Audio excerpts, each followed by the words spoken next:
بہت خوبصورت روایت ہے.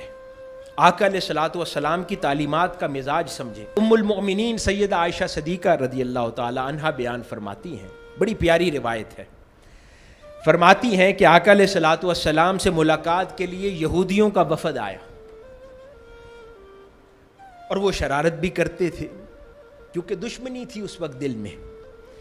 تو آ کر انہوں نے السلام علیکم کہنے کی بجائے سلام علیکہ کہا, جس کا معنی بدل جاتا ہے, یعنی ساؤنڈ سملر کرتا ہے, لیکن ان الفاظ کا مطلب تھا تجھے موت آئے. السلام علیکم کا مطلب ہے کہ آپ پر سلامتی ہو, پیس بی اپون یو. تو انہوں نے الفاظ کو بدلا عربی کا, اور یوں آقا علیہ الصلوۃ والسلام سے کہا کہ سلام علیکہ, کہ معاذ اللہ تجھے موت آئے. سیدہ عائشہ صدیقہ رضی اللہ تعالی عنہا کھڑی تھیں.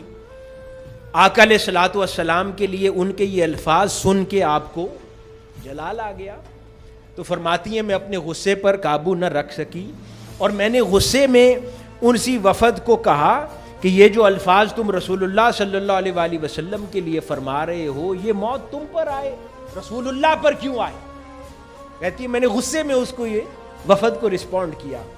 آقا علیہ الصلوۃ والسلام نے مائنڈ نہیں فرمایا, فرماتے ہیں بلکہ مجھے روکا ہے عائشہ, نرمی اختیار کرو, اللہ نرمی رکھنے والوں کو پسند فرماتا.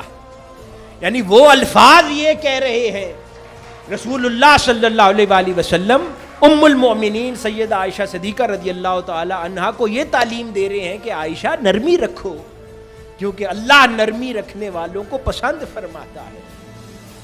مجھے تو یہ سمجھ نہیں آتی, یہ سخت, یہ درندے, یہ جذباتی, یہ تماشا, یہ نہ جانے پتہ نہیں مسلمانوں کے نمائندے کہاں سے بن گئے ہیں, اور یہ کس چیز کی سڑکوں پہ نمائندگی کرنے پھرتے ہیں.